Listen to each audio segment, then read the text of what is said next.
Good evening, you're watching Estuary News. I'm Luca Adams. In the headlines tonight, Lincolnshire Police is rated inadequate in a new report. The next phase of a £22 million flood scheme in East Yorkshire, and a bronze statue of Britain's first female Prime Minister could be coming to Lincolnshire. And later in tonight's programme, I'll be talking to Elaine Atkinson about Grimsby in Bloom's new workshop. Before that, Laura Smith and Martin Hooper on raising awareness of pernicious anemia.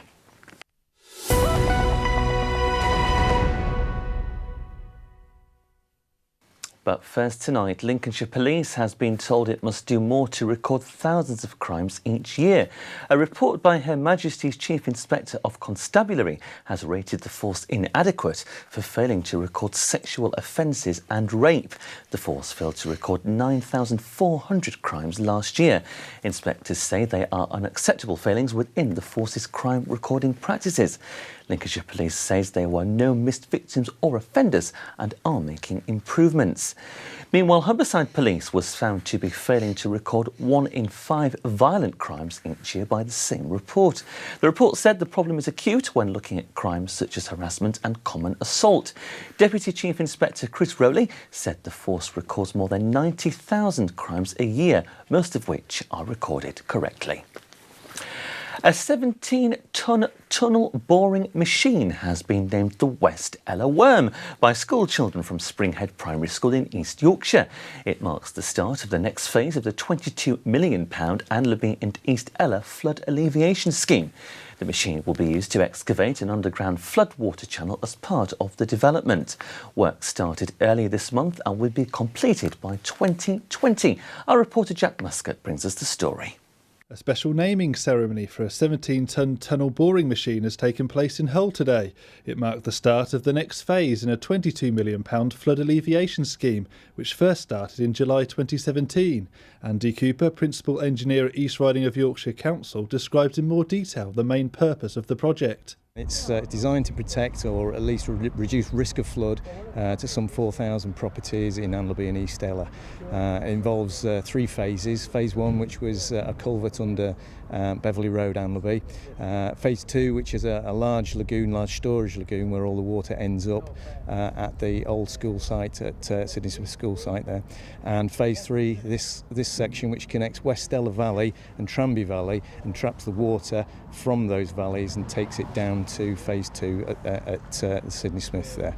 And from West Ella and Tranby there'll be a tunnel between to connect the 3 phases together. After the floods of 2007, the Environment Agency, in partnership with East Riding of Yorkshire Council and others, have been looking at what happened in 2007 and looking at ways of possibly reducing that risk.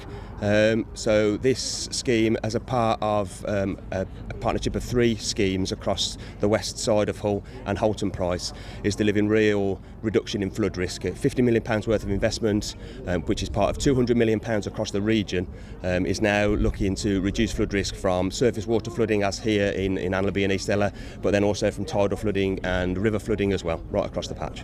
It's completely vital. If you think of the damage and the disruption to people's lives and the disruption that still goes on and the fears that still live within people when they get heavy rain, it's hugely important, massively important, both for businesses and for residential properties and for all the people who live in this area. This is something that's probably only going to come into play maybe once or twice every 30 or 40 years.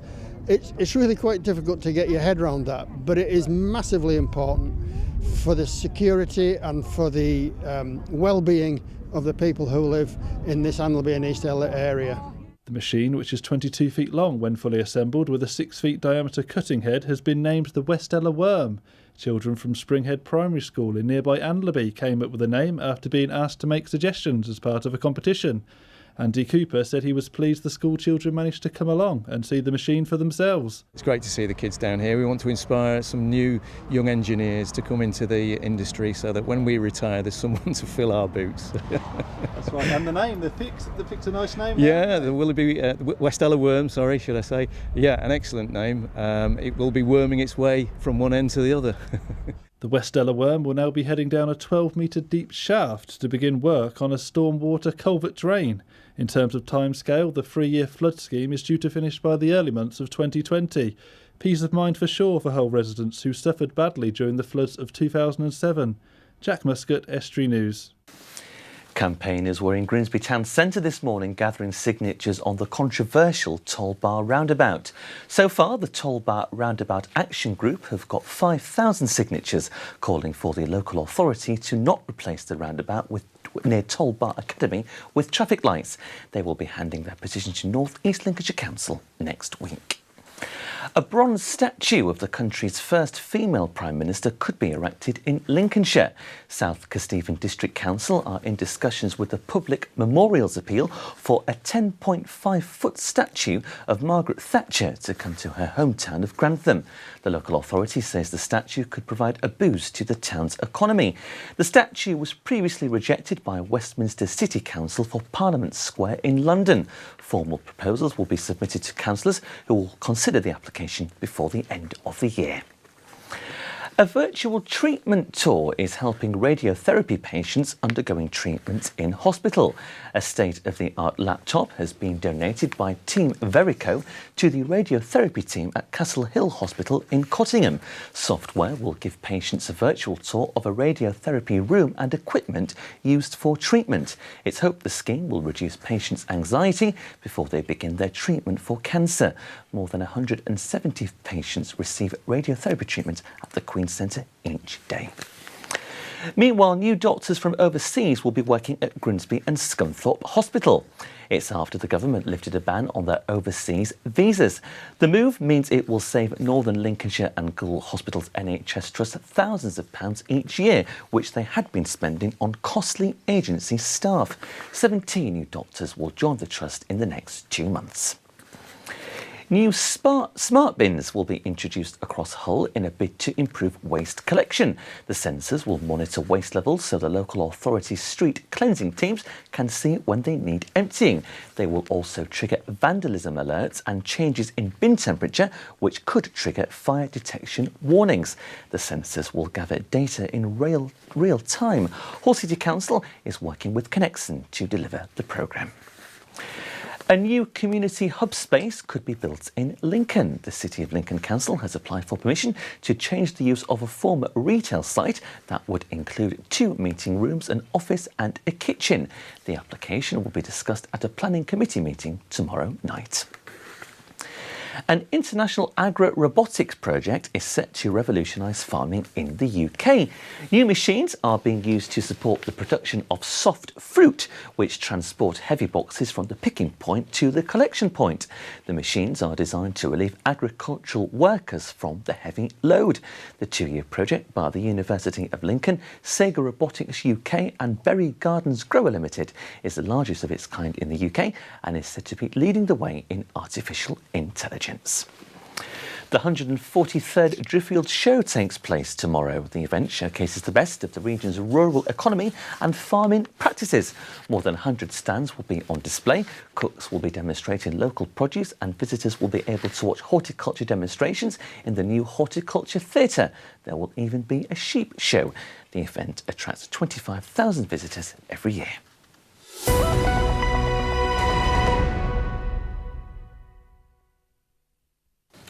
I'm joined now by Miss England semi-finalist Laura Smith and Martin Hooper from the Pernicious Anemia Society to tell me how they are raising awareness of the condition. Good evening. Thank you very much indeed for coming in. First of all, Laura, you have got pernicious anemia. Just tell me your story, first of all. OK, well, originally I was diagnosed as mentally ill. Whilst I was a teenager at school, the doctors believed that I was depressed, and at one point I did attempt to take my own life. I was put in a low secure unit, and after some time, you know, went back into normal life. Things were a bit up and down from there, and then I started to realise more physical symptoms. My feet were swelling up. I was becoming really forgetful, forgetting people's names that I knew very well, forgetting meeting people. Bruises all over the place. There's a long list. I just can't seem to remember them all, but that's when they looked and thought maybe it was diabetes, and I was diagnosed with pernicious anemia. Okay. Martin, why is it important to raise awareness of this condition? because it's a forgotten disease. Pernicious anemia was, in the past, a recipient of 5 Nobel Prizes for medicine. And since 1963, it's quietly slipped off doctors' radars. Now we know that there are serious problems with the way in which pernicious anemia is diagnosed, and we know that there are serious problems with people getting adequate treatment.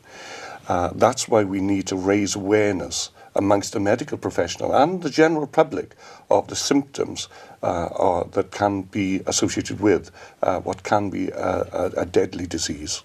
And it can have quite a debilitating effect on your life, Laura, Yes. as you've obviously identified there. Yeah, and a lot of young people as well. That is often forgotten about. Young people do get this condition as well. How are you living with it on a day-to-day basis? Well, it's a lot better now that I'm receiving treatment for the right thing. But you know, it still has consequences. I don't like to go out with my friends as much. I don't like to have late nights, and I'm tired, easily strained by activities for normal 20-year-olds they wouldn't be fazed by. Okay. So I try and not overexert myself. Sure. Lovely. Martin, very quickly, if people want to find out more information, they can call the Pernicious Anemia Society number, which is 01656 769 717, or the website is pernicious-anemia-society.org. Thank you very much for coming in. Thank you. Now it's time for a quick break. Jack will be with us in part 2 with all the latest sports news, and Elaine Atkinson on the unveiling of the Grimsby in Bloom workshop.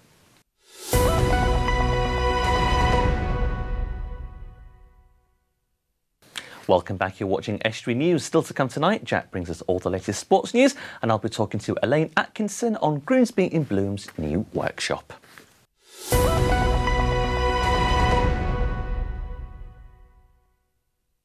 Volunteers have started work on an archaeological dig in North Lincolnshire. The Isle of Axholme Hatfield Chase Landscape Partnership are holding a 2-week event which started yesterday in Epworth. The site at Vinegarth is thought to be a medieval manor house linked to one of the greatest families of the Middle Ages, the Mowbrays. Volunteers of all ages are working alongside a team of archaeologists to find evidence of the manor. The town was once home to the famous Methodist John Wesley. A new walk has been launched in Cottingham, led by East Riding Council. The 30-minute walk is designed for people who take little or no exercise. It's part of the National Walking for Health initiative and offers walks for beginners. The local authority says 10 minutes of brisk walking per day can lower the risk of health conditions such as type 2 diabetes and cardiovascular disease. The walks will start on Monday from the Cottingham Sports Centre in Northgate at 10:30 a.m. Vintage vehicles will be on display in Scunthorpe this weekend. The Lincolnshire Vintage Vehicle Society will be bringing their fleet of 50s and 60s buses to the town. Visitors will be able to enjoy 60s bus rides, and memorabilia and old photographs will be on display. The event will be held on Saturday from 10 a.m. in the Carlton Street car park. The Ark in Scunthorpe will be receiving food twice a week to provide meals and snacks to youngsters and their families attending activities. It's part of the Fair Share initiative, with supermarket chain Asda supplying surplus food to the community centre from August. The food will be used in the cafe to cook meals and snacks for youth clubs and activities at the Ark. The centre is also planning a tea time club to cook healthy meals for families who need extra support.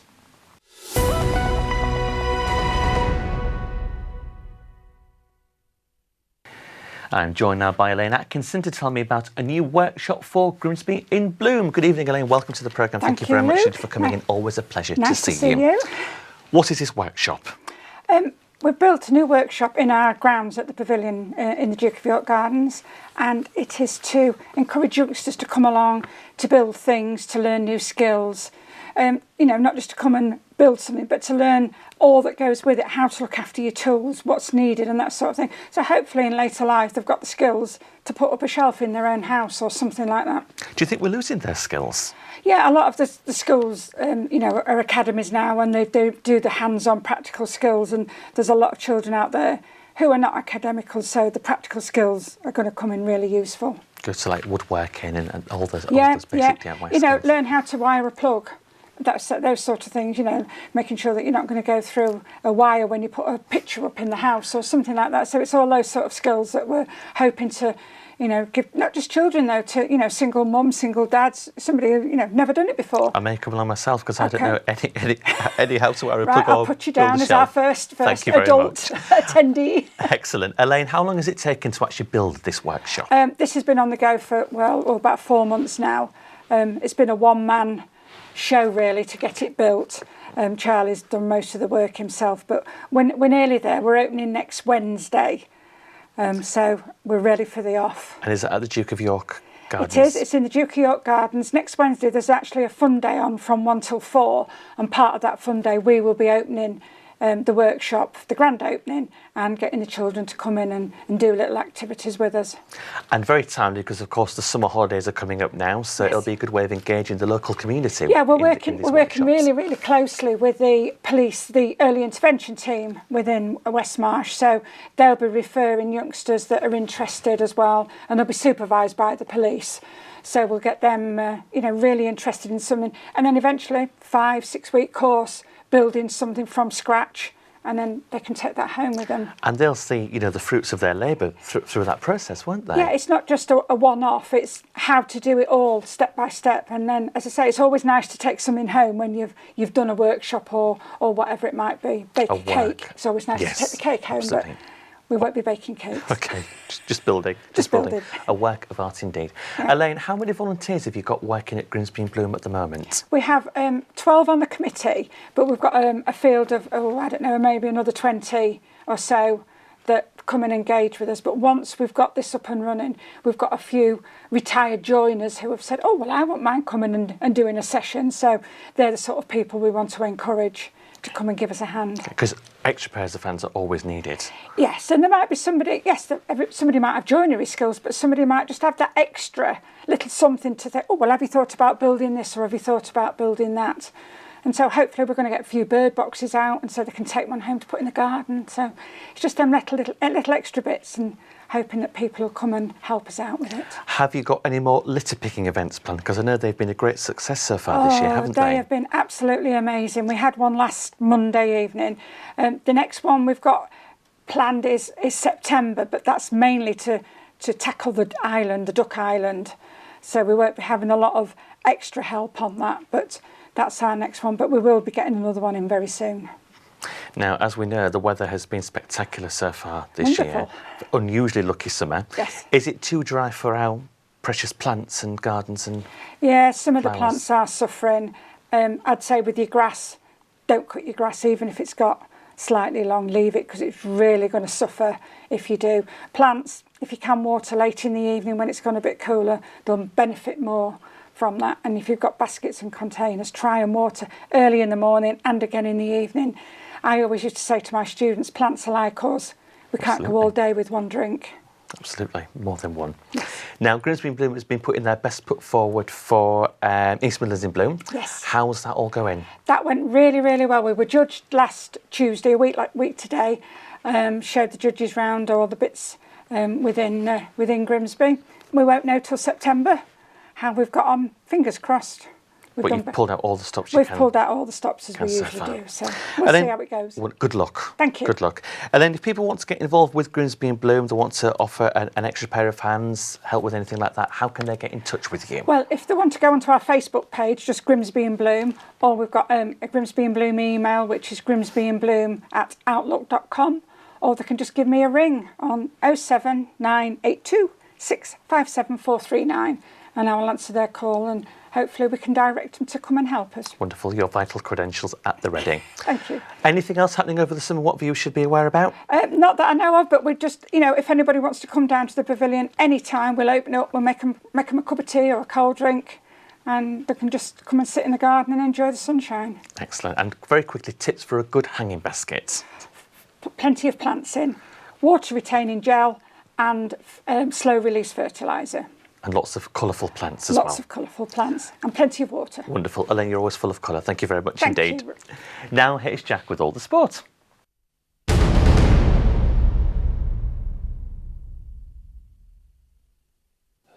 We'll begin with football, and Hull City have made their 5th signing of the summer. The Tigers have signed former England under-19 defender Todd Kane on a season-long loan deal from Chelsea.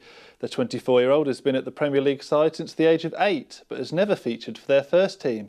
However, Kane has made more than 120 senior appearances during loan spells with the likes of Blackburn, Nottingham Forest and Oxford. Staying with football, and Grimsby Town take on Sunderland tonight in their first home game of pre-season. New Black Cats manager Jack Ross is set to bring a full first-team squad to Blundell Park this evening. The likes of Wabi Kazri, who scored for Tunisia at the World Cup, and Republic of Ireland international Aidan McGeady could also feature. Kick-off at Blundell Park tonight is at 7:30. In Rugby League, it's bad news for Hull FC supporters as star player Jake Connor is set to miss the rest of the season through injury. The informed centre suffered a high-grade hamstring tear in the defeat to St Helens on Friday. The 23-year-old had been the only ever present player for Lee Radford's side this season, who had been plagued with injuries all campaign. It's a sad end to an impressive few months for Connor, who scored a try on his England debut against New Zealand last month. And finally, in cricket, 18-year-old Jordan Cook has been selected for the full England under-19 11 squad for the 2 Test series against South Africa. The young Cleethorpes spinner returned figures of 7 for 64 playing for an invitation 11 against the Tourists last week, which brought him to the attention of the selectors. Apart from playing for Cleethorpes in the Yorkshire League, Cook has also been featuring in the Nottinghamshire second 11 games this season. His selection means that he will miss 2 Yorkshire League games and will be unavailable for Cleethorpes in the Yorkshire Under-19 T20 tournament, which has been staged at Chichester Road on Sunday. Good luck to Jordan there. And that's all for today's sport. Back to Luke in the studio.